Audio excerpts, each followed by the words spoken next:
The door unlocked with a sound too soft to be real, like a sigh escaping from years of silence. Dust rose in slow spirals as the chains fell away. The air inside was heavy, thick with the scent of burnt paper and something older, the smell of time itself. Kai stepped into room 13. Only one desk stood untouched. The rest were buried under layers of dust and memory. Sunlight from a cracked window fell exactly on that single desk, as if the light itself remembered where to look. On top of it lay a small device, metal and glass intertwined, like a pocket watch that had forgotten what kind of time it was meant to keep. Its surface pulsed faintly, heartbeat-like. So this is what was left? The room seemed to listen. He brushed his hand across the desk. The dust moved in patterns, circles, lines, forming faint outlines of words once written. He couldn't read them, but they hummed faintly, like something trying to speak through silence. From behind him, a faint whisper. Not everything here died in the fire. Kai turned sharply, but the doorway was empty. Only the air shifted, and the light dimmed as clouds passed outside. He looked back at the device. It was old, yet unmistakably deliberate, tiny wires woven around a cracked crystal core. A small plaque on the side read, Temporal Relay Unit Prototype B. He traced the letters with his finger. We built this. Then the memory hit.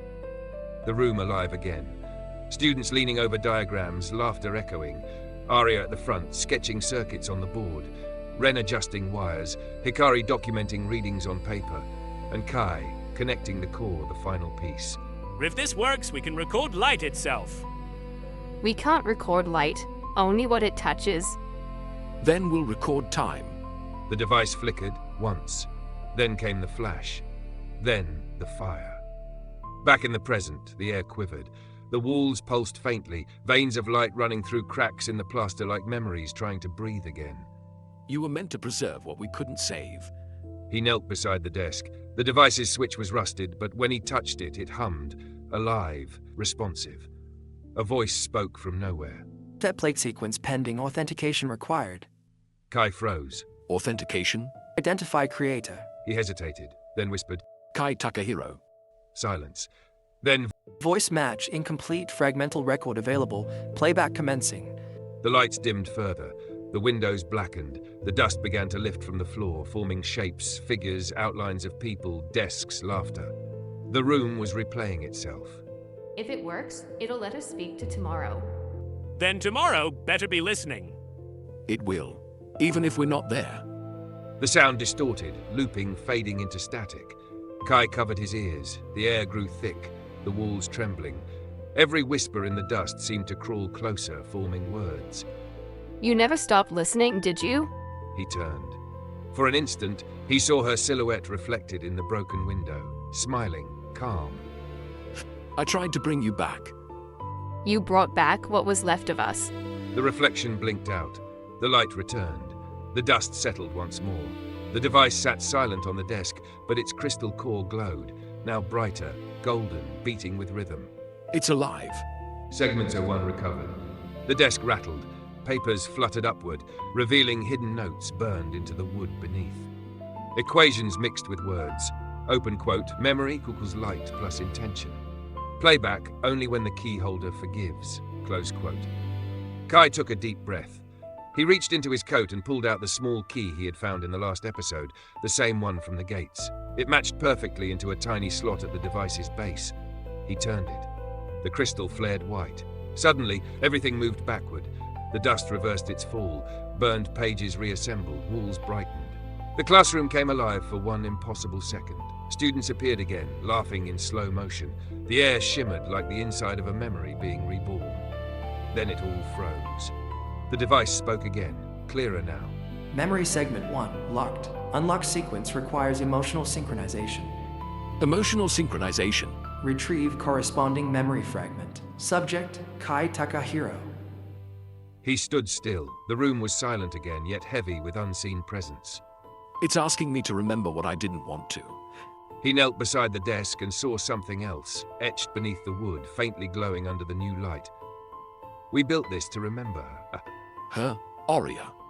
He looked up. The reflection on the window moved on its own, her figure appearing again, clearer this time. We didn't build it for me. We built it for you. To remember? to remind you that not every end means gone. The lights flickered again. The device began to hum louder, gears turning unseen. Preparing next playback, memory segment 01. But before it could continue, the lights died completely. The glow from the device turned crimson. Warning, emotional instability detected, playback deferred. A sharp crack echoed through the room. The desk split open, revealing a hidden compartment beneath. Inside, an old photograph. 4 students, Arya, Ren, Hikari, Kai, all smiling alive. He touched the photo. It disintegrated into dust. Then the dust swirled and formed letters in the air. Dust hides what lived here. The air fell silent again. Only the ticking sound from the device remained, steady, rhythmic, like a pulse from something not yet done remembering. Kai picked it up carefully, the key still inside. You're still waiting for me to remember, aren't you? The device blinked once, one long light as if answering yes. He looked toward the door. The room behind him was changing again, the walls peeling backward, the sky beyond the window turning a faint, unnatural blue. The building groaned as though it had just exhaled after decades of holding its breath. If the next playback begins, will it show the truth? Only if you can bear to listen. He turned off the light on the device. The hum faded, but its glow stayed faint, like a candle refusing to die. He stepped toward the door. Behind him, the words on the board appeared once more. Room 13, final project, time recorder. The chalk moved on its own, drawing one final line beneath it. Segment 01, ready. Kai placed the device in his coat pocket. He looked back once more. The dust fell gently, covering everything like snow. Dust hides what lived here, but not what's coming next. He opened the door. The hallway outside flickered with soft white light, alive again, breathing, waiting. Somewhere in the distance, a faint mechanical voice called through the static. Playback, memory segment 01, initializing. Kai exhaled, closed his eyes, and stepped into the light. Thank you for walking through this chapter of EchoMind Archives. If the echoes stayed with you, please like, share, and subscribe to the channel.